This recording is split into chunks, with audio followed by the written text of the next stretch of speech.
Okay, hello everybody. Welcome to Korean Atlanta Mentorship.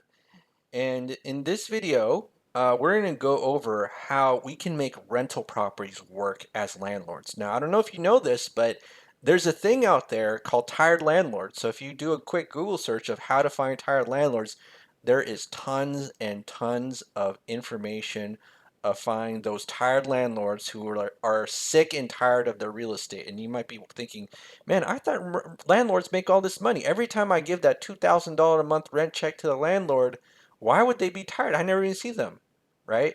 And that's because they're doing a lot of work behind the scenes, mostly stressing out, only for that itty bitty $100 to $200 a month in cash flow.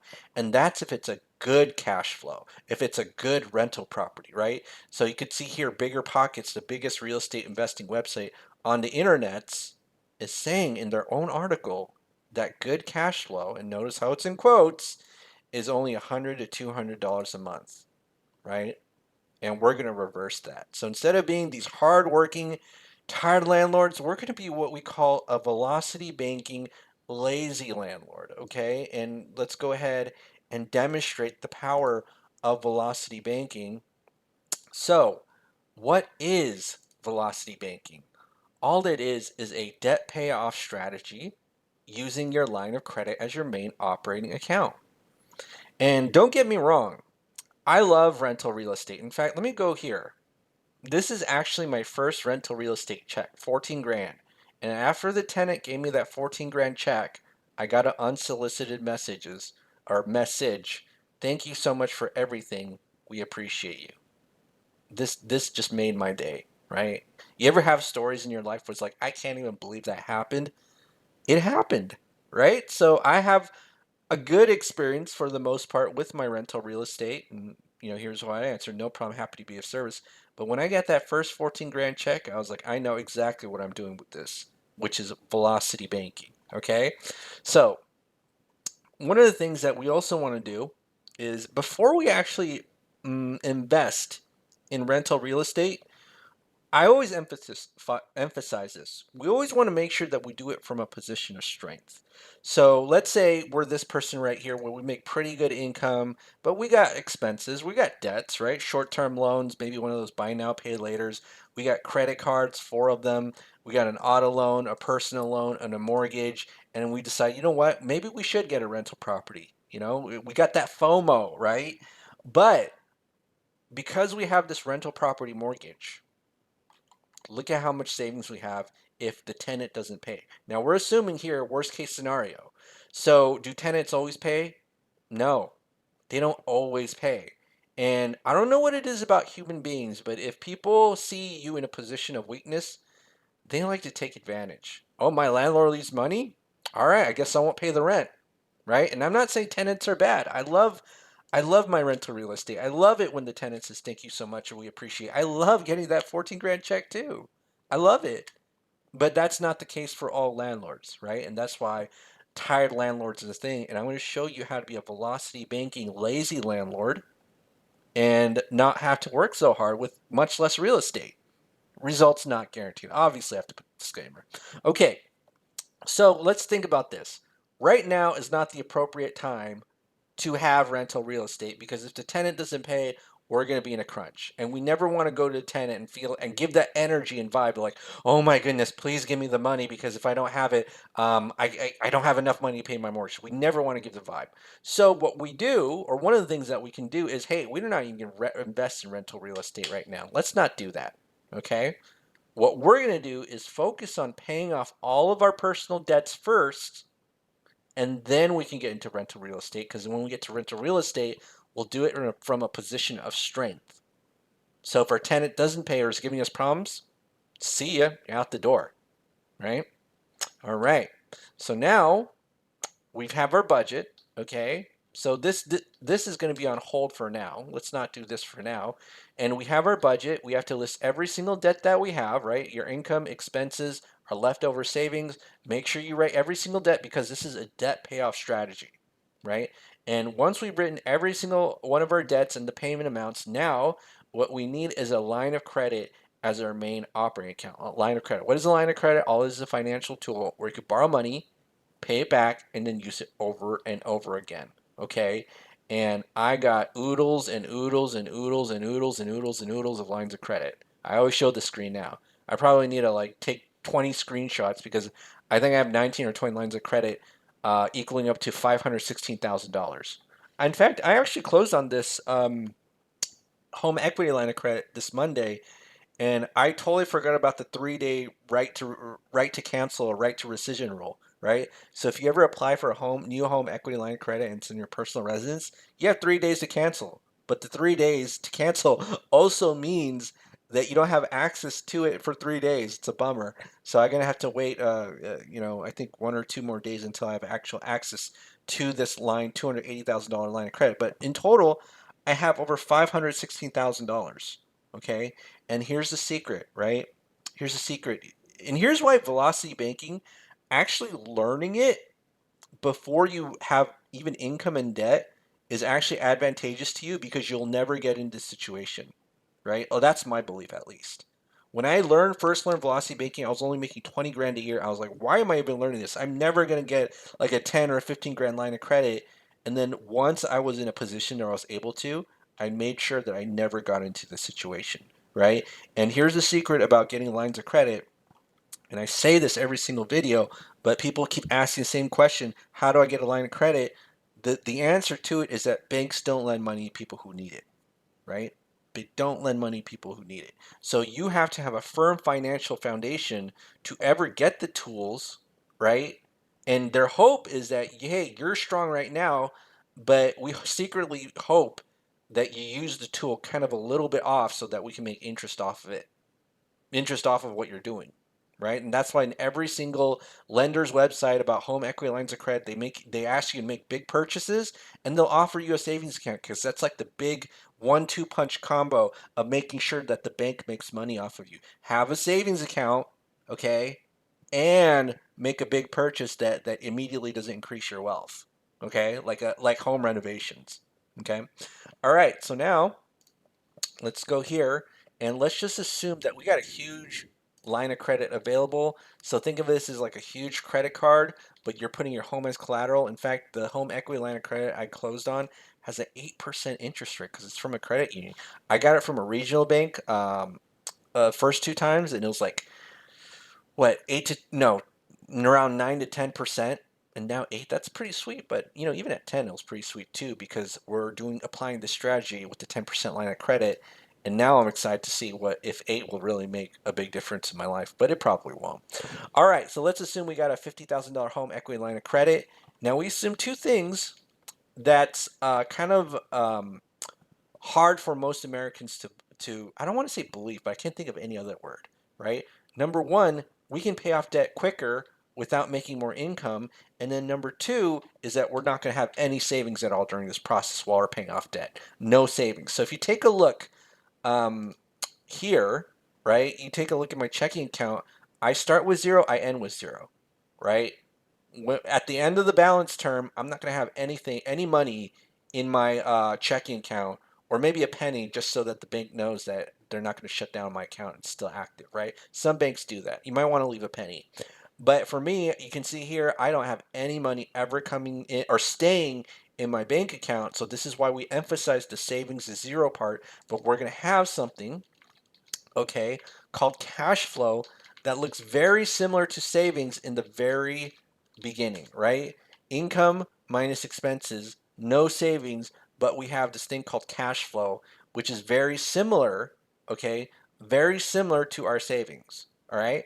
And so now, how do we increase this cash flow number? What we got to do is move some of our debts to the line of credit. And just to know which ones to start off with, just use the short-term loans and credit cards. So they're high interest. Anytime you have high interest short-term loans or just credit cards in general, you really want to move those to the line of credit because it'll increase your cash flow. So let me go ahead and sum it up how much this is. So 1.4 plus 5 plus 10 plus 8 plus 7, okay, that's $31,000 in credit or in this short-term and credit card debt. So let's go ahead and move it to the line of credit. So 31,400, right? 31,400. And then guess what happens? Okay, guess what happens to this debt. Guess what happens? Oh my goodness. Even though we didn't eliminate it, the payments, they all went to zero, right? And so now we increased our cash flow by at least $1,000 on day one without making more money. Crazy, isn't it? And so once we've done that, once we've initially set this up correctly, we're going to dump our entire paycheck into that line of credit. And then we're going to take our expenses out of that line of credit. And then our debt balance in that line of credit is going to be reduced by our cash flow plus a little bit of interest. Okay, so let's go ahead and set this up. Again, it's I2 plus 1. And then the next month's balance is the previous month's balance plus the previous month's interest minus whatever our cash flow number is, 2647.99. And then we're going to take the interest, which is based on the average daily balance. So let's go ahead and calculate the average, right? Average, right? But we're not paying 30 grand on interest. That's crazy. So let's multiply by the interest rate times 0.8. And you might be, do I pay 2 grand a month in interest? No way.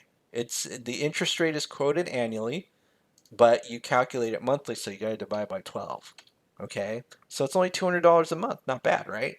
So let's go ahead and copy and paste this, and then blam, after 13 months, we pay off all this credit card debt for the 31.4K, right? So 13 months. So let's write that as a milestone.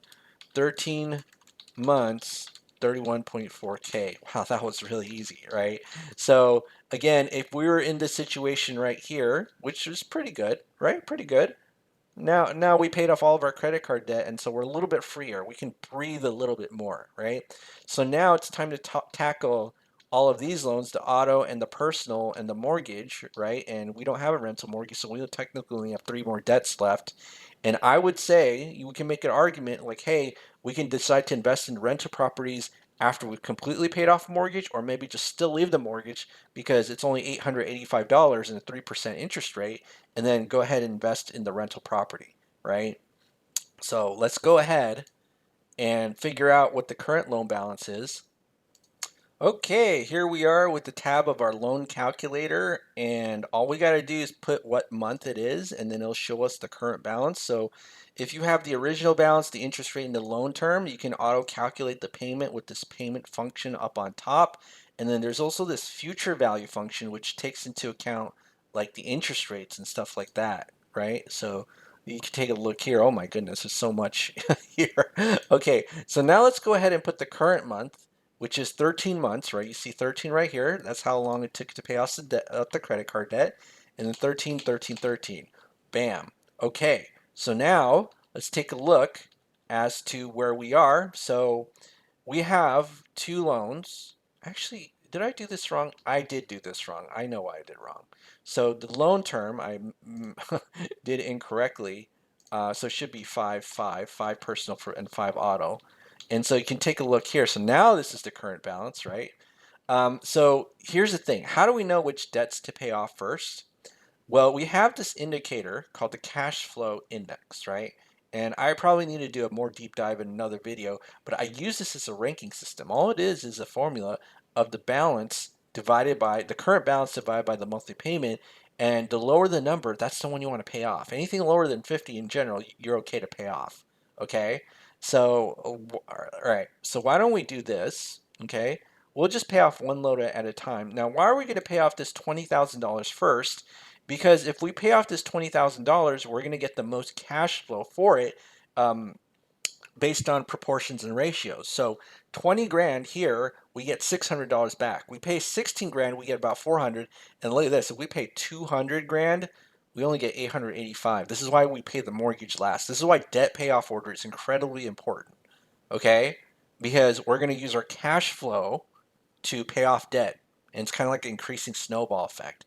Now let's go ahead and do this, right? So let's go ahead and move this 20 grand into that line of credit. Let's do that. And I'm going to copy and paste here. All right.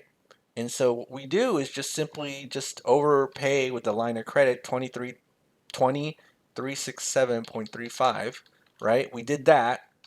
And then now what happens to this auto loan? Is it this auto loan? Hold on. Did I screw up? Let me just take a look here. Oh, yeah, I totally did screw up. My bad. 20,000, 24,000. I'm screwing up today. All right. So now let's do, it's 16 grand actually. So let's go ahead and do that. So let me just do this here. Okay. So 16,169,772.79. All right. So now we moved that personal loan into that line of credit. And then guess what happens here? This goes to zero. Okay. And now it's 3145.04. That's our new cash flow. So it's over $3,000. Now let's go ahead and copy and paste this right here. And we'll do that. And so now after the next month, we're going to subtract 3145.04. Okay. So let's go ahead and copy. And then we're going to copy this and do that, and then we'll be like, whoa, after 18 months that thing is kind of paid off, right? Pretty good. So let's go ahead and now we can just move.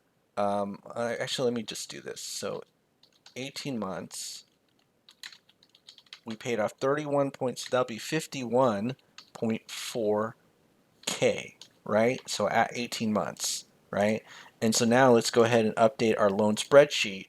So we haven't paid this auto loan off, and then now we're going to go to current month, 18, and then now we have 17 grand, and we can just now move the 17 grand loan into that line of credit. Okay, so let's go ahead and do that. All right, and now I'm just going to do this plus 17597.69.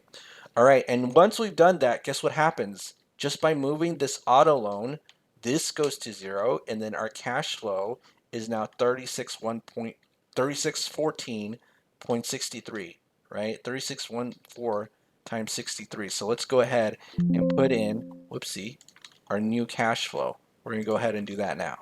Whoopsie. All right. So now it's not 3145 anymore. It's 3614.63. Okay, and then now I'm going to go ahead and copy and paste this. And all right, so now after 23 months, okay, after 23 months, we've paid off all of our loans. So under 2 years, okay, we paid off all of this debt under 2 years in 23 months. So 23 months, that would be 51.4 plus 51.4 plus 23. That's 74.4K. Not bad. About 75K under 2 years.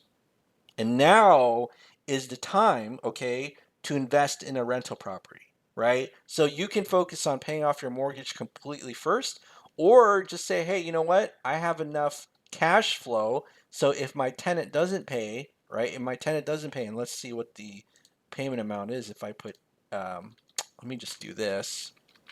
We'll say this, okay. So this is the rental property mortgage, and we'll say it's 200,000 at 8%. What would the payment be? 1467.53, right? So let's go ahead and put that here. Okay, so if we ever had a rental property and the tenant didn't pay ever, we have a pretty good cushion, right? About $2,000 a month, okay? And so what we're going to do is we're going to do two things. Number one, we need to buy real estate at a discount, right? Buying real estate at a discount is the easiest way to create wealth.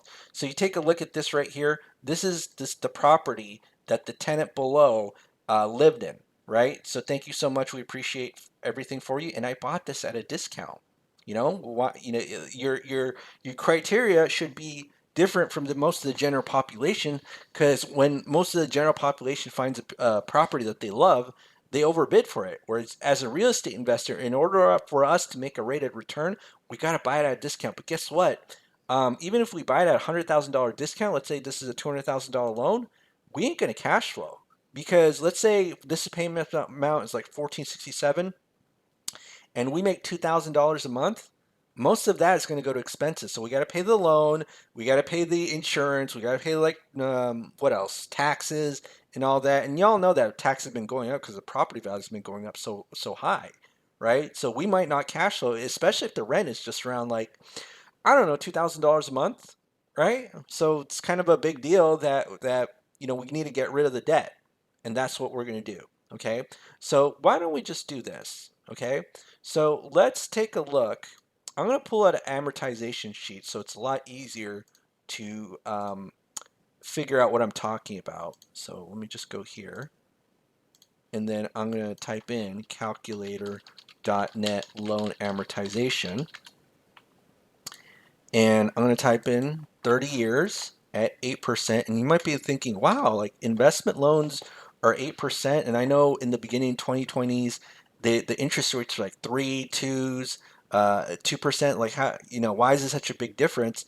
It's because the lender sees the rental property as a riskier than a personal mortgage. Because if something happens to you, you'll do everything that you can to live in your own property.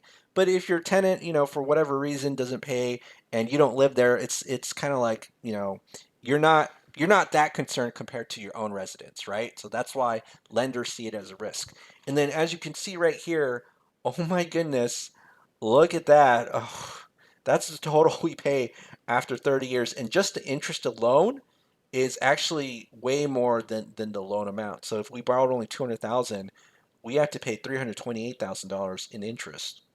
Okay? And take a look at this. So let's ask the question, okay? How long is it going to take for us to pay 10 grand of this loan, right? So if we start here, we started with 200,000, we chipped off $1,000 of principal and 15 grand in interest.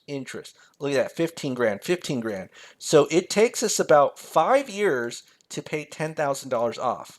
Now, here's the flaw where most landlords get wrong. What they do is they're involved in something called income segregation. Okay, so income segregation, what is that? Basically, what you do is you get that rent check, pay off the mortgage with that rent check, and then pay all your other expenses, and then just take, let's say, the $200 of cash flow and just leave it in the bank or just use it for use, right? So segregation of income, we're not going to, so what we're going to do is the exact opposite of that. We're not going to split our income, we're going to combine our income and then use it to pay off your debt. So let's just do this, all right? So let's assume that we had moved $10,000, and I got to put investment or rental property, rental, $10,000. So this is going to be like $190,000. And we know for $190,000, if you follow the mortgage amortization schedule, it's going to take you 10 years to do this. Let's move it into the line of credit, okay? So what we're going to do is we're going to move $10,000 here, plus 10,000, okay? And now what we're going to do is add that mortgage, but not only that, we're going to combine our income plus the tenant's income, so plus $2,000 a month. And then do we add the whole 2,000? No, we add about 70% of it because we assume 30% of it goes to expenses, just as kind of an easy way to calculate your net, what they call your net operating income, right? And so now our cash flow is about 3547.10. Now here's the crazy thing. Your cash flow might be slightly lower than it was with that additional rental property, right? But the thing is that when we're doing this, okay, if we do have the additional debt from our income producing properties, I think we'll be okay as to not just segregating our income and getting that itty $200 of cash flow and putting in our savings or do whatever with it, right? We're going to just focus on paying off the debt, and we don't need that cash flow. So as you can see right here, our current cash flow is 3614.63, and so it's going to slightly decrease, 35,547.1. Okay. Now let's see how long it takes us to pay off that 10 grand of principal. 4 months or 3 months, right? So remember how it took us 5 years to pay off 10 grand in the loan amortization? Okay. Now we did it in about 3 months. Isn't that crazy? And we just rinse and repeat that process over and over again. Now, another thing that we can do, okay, because this is an 8% mortgage, right? I would never do this with a 3% mortgage. Since this is an 8% mortgage, we could actually move the whole thing into the line of credit, and we'd be fine doing that as well, instead of what we call the chunking method, right? Chunking method is used when you have a difference in the interest rate mortgage, right? So let's actually do this. Why don't we just replace, our entire, like, buy it with the line of credit. You could actually do that. Buy the whole thing with the line of credit. So here, so we got 23 months, and let's start off fresh, okay, and see how long it takes us. So let's assume that we have a $200,000 home equity line of credit, and we just bought it with our rental property with a home equity line of credit. Okay, so now it's going to start off with a $200,000 balance. I don't know if you should actually do that, but this is just a hypothetical. Again, I don't give professional financial advice. Don't listen to me. I'm not. Disclaimers are now there. All right, so now we'll just say $210,000 home equity line of credit. We buy the property, put $200,000 in.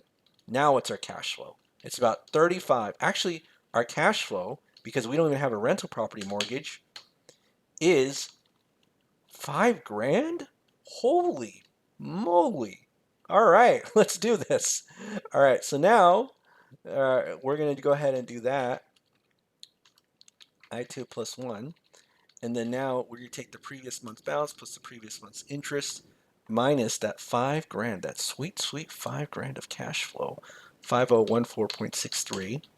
All right, and now let's take the interest, the average daily balance, and then we'll do this. All right, so now let's go ahead and multiply it by 0.08 and divide by 12, and let's see how long it takes us to pay off this rental property mortgage. All right, now again, I would only do a replacement of it if the interest rate were comparable. If not, I would do what we call the chunking method, which I've kind of gone over in other videos. I don't know if I'll explain in this video, but we can see that it took us about 47 months to pay it off, right? So 47 months, all right? And then how much interest did we pay? We got to calculate that as well. So let's go ahead and do this, and I'm just going to sum all this interest. I got a formula somewhere to tell me how much interest I paid. 32.2 grand. So 32.2K of interest. Now let's go ahead and how much is 47 months? That's less than 4 years. That blows my mind. Wow. Okay. Okay. So now let's kind of think about this. So what we're going to do is create a comparison. So comparison of VB versus traditional landlord, right? So let's do this. So how do traditional landlords, what's the best that they can do, right? So we'll say traditional, and then the next one will be Velocity Banking, okay? So we'll call it Velocity Banking. All right, let's go ahead and do that. And we don't even need that special Velocity Banking calculator for this, right? If we have an 8% home equity line of credit. Now, if we're doing traditional, and actually let me format this a little bit better so that, hold on, something happened. No, I'm going crazy here. Okay, so let me go ahead and make this font way bigger, 22. Okay, so now we have traditional. So the best that a landlord is going to get is, let's say, 200 a month, right? That's the good cash flow. And if we just do our math, 200 times 12 times 30, and let's say we hold the rental property for 20 years, that's 72 grand. So let's just redo this into 72K for 30 years. 30 years, right? And what is the bank going to make? Okay, so what is the bank going to make for 30 years? And again, if we go into our loan calculator, right, we just do this. Go ahead and copy. So after 360 months, which is 30 years, there you see that they're going to make $328,000 of interest. 328. And folks, this is why so many landlords are tired, right? Now, what we're going to do, okay, is that after 47 months, and I can't even believe this. Like, I feel like I'm somehow being deceived by my own numbers. Like, did I screw up somewhere? Right? But, okay. But, and actually, this includes C17, right? Yeah, it does. It includes general expenses. Good, good. All right.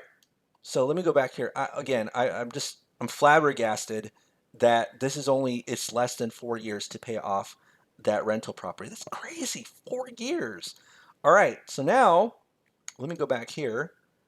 So if we're not paying it, and let me just quickly calculate this, 47 months. So what's 360 minus 47?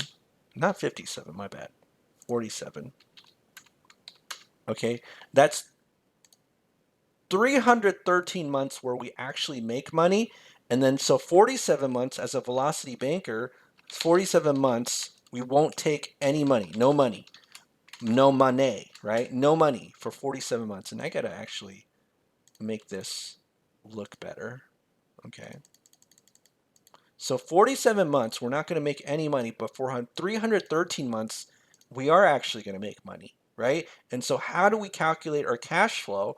Our cash flow is whatever the going rent is. And again, this is an approximation, right? The rent is not going to be $2,000 for 30 years, okay? But sometimes rents will go up, rents will go down. Real estate has a cyclical nature, right? But so will taxes and insurance eventually, right? That's just the nature of the beast. But let's just say $2,000 a month. We multiply by 0.7. That's 70% because 30% we'll just assume will go to our maintenance, vacancy, insurance, all those general expenses we always have to pay on our property. And then we multiply by 313 because that's the number of months that we're going to actually take our cash flow, because for the first 47 months, we're going to dump all of our income to pay off our debt. The first 47 months is the debt elimination phase, right? And so now, how much is that? Whoa, the landlord actually made more than the bank. So I don't know about you, but if it only takes me less than 4 years to pay off that rental property, 47 months, right? And how many? Yeah, 47. 3.92 months. Okay? Do you think most landlords would feel tired?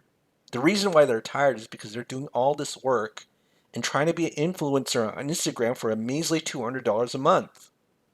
But here, we're making the actual cash flow that we thought we were going to make. So the landlord, right? The landlord is making 438K, 438,000. Now, how much does the bank make? Okay? That's a good question. Now, luckily, I do have a velocity banking calculator to determine this, because actually, let's do this. No, we already did this. I'm sorry. We don't even need the velocity banking calculator. 32.2. We summed up the interest. So the bank is making 32.2K, right? And so now we can clearly see that this is just an easy, passive way to do this over and over again. And this is just one house, people.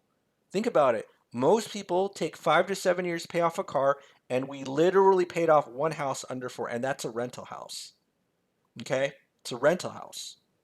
Most people will never even pay off their 30-year mortgage in 30 years. It'll take them more than 30. And we paid off a rental house more than 4. Now, here's the cool thing, right? We just rinse and repeat the process again. Get a discounted property, more than $100,000. Get a tenant that's happy to pay you. That's saying, thank you so much. We appreciate you. And rinse and repeat the process over and over again, right? So let's go ahead and do this again. Okay? And so now we have one paid off rental property.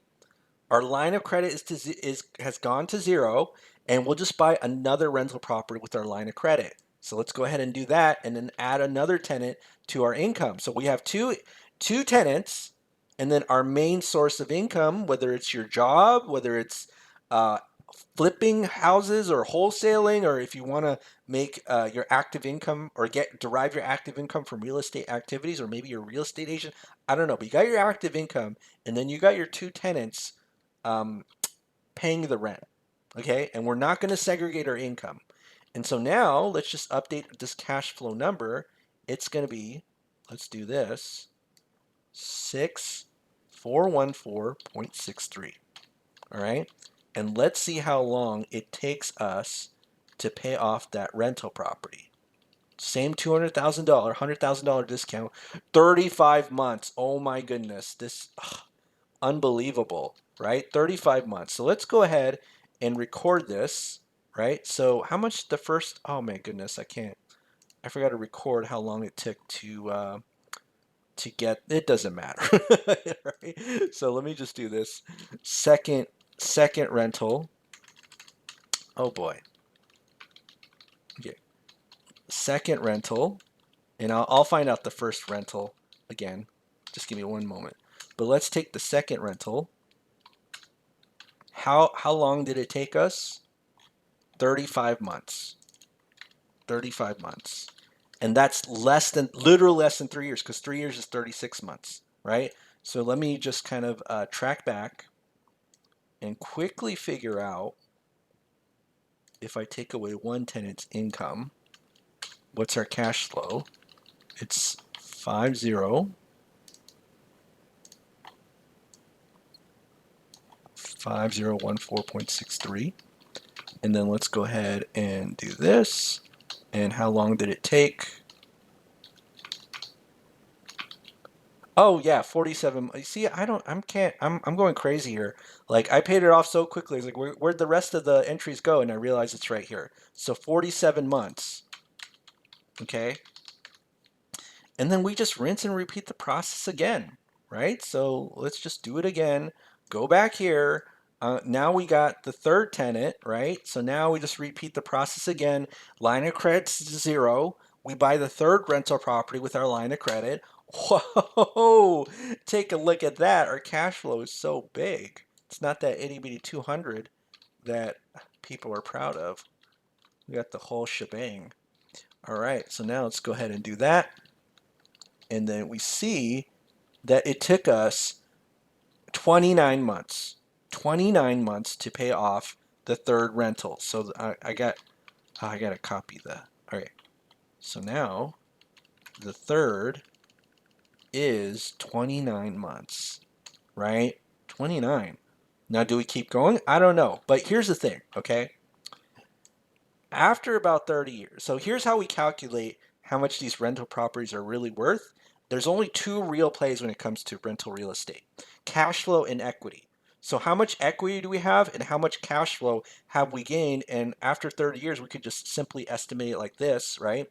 So if our cash flow, and again, we're just doing a cowboy math, this is not really accurate at all, it's just kind of somewhat accurate, is about $438,000 per rental house. And that's actually going to increase when you pay off these rental properties early and earlier, because we're assuming that this was like for only, for 47 months, we're not going to take any rent, any cash flow from the rental property in our first house while we're paying it off, right? So the first rental property is 47 months. But let's just assume, as a general formula, okay, that we have cash flow, which is 438,000. And if we have 3 rental properties, that's about $1 million in total in cash flow. And then we're also going to have equity, right? Equity. And we'll assume, since we bought these at, right here, around $300,000 houses, 330, maybe they appreciate to 350, 360, 370, right? That's not an unreasonable amount of appreciation, especially if you have in a decent area. So let's calculate our equity, right? So that's going to be, we'll say 365,000, and it's after 30 years, right? After 30 years, okay? It's not like, it's probably 400,000, but I want to kind of show you, I don't want to say realistic numbers, but non-optimistic numbers, right? And then we multiply that by 3, and then we see, okay, we see that we got $2 million. In fact, let me just kind of do this. B5 plus B7 right there. And let me format this so this looks a little bit prettier. Okay, format our cells. And $2 million with just 3 rental properties. And actually, how much did it take us to pay them off? Let's add. So 47 plus 35 plus 29. And this is just 3 rental properties, right? So it's 111. And, I'm going to do this. All right. So equals 111 divided by 12. So in 10 years, with just 3 rental properties, you got all this cash flow. Well, actually, the cash flow is going to be spread out over 30 years. But unlike most landlords who are just going to get that itty bitty $72,000 cash flow and give everything away to the bank, you are going to be the master of your cash flow, right? And not only that, you'll get that equity. So if you ever get sick and tired of being a landlord, and the equity will come pretty quickly because it's going to come, at least all of it will be before the 10-year mark, right? So you combine that, and so after 30 years, the houses are worth 2.4 million. It's just 3. So you literally, again, that's the crazy part, right? So wow, like I'm just from 3 rental houses, which I'm able to, again, I'm speechless. I really am because I'm actually doing the strategy myself, and now that I'm looking at it, it's like, whoa, I paid off a mortgage into 3 years? What? I'm going to pay off my rental property, my next rental property into 2.5? What? I got a $280,000 line of credit? Oh my goodness, this is so crazy. So I'm like, literally, I'm a lazy velocity banking landlord. And plus, because I don't have to deal with so many tenants, I can be so picky that every single tenant that comes in is going to treat me like I'm a cult leader. Kidding, kidding, kidding. Or am I? Right? All right. So as you can see here, this is where this is where it's at, right? We want to be a cash flow lazy velocity banking landlord with a ton of equity. Whereas here we're getting itty bitty cash flows. Like where's all the cash flow going? Oh, to the bank? And the bank, when you sign, the attorney's gonna say, "Wow, it must be so great investing in real estate," and you'll be like, "Yeah, I'm gonna be an influencer, and I'm gonna, I don't know, take pictures of myself being a landlord and post it on YouTube." And the bank says, you do that, congratulations." And then they'll just sit back and collect all this money, and then in a couple of years, you're wondering, why am I such a tired landlord? Why do I hate my real estate? Here's the thing: you can't hate real estate when you know that your tenant gives you these kinds of checks. You're going to pay it off in 2.5 years, and not only that, you get a text message, "Thank you so much for everything. We appreciate you." Can't do that, or at least maybe I might. I don't know. I can't say for 100% certainty, but I'll say 99% certainty, right? And you buy it at a discount too. That's how you immediately create the wealth, right? Right. So now I became a millionaire, and I didn't have to work that hard because, again, in traditional landlording, you're just unofficial middle management for the bank. Isn't that crazy? Right. All right. So that's it for today. Just another working session on velocity banking, on how to be a lazy millionaire, right? A lazy millionaire velocity banking landlord, and not one of those tired, hardworking landlords that eventually a wholesaler will reach out to you because you think real estate sucks and you did it wrong and you don't understand the financing concept, right? Okay. Well, have a great day, everybody. This is Karina Lanta Mentorship.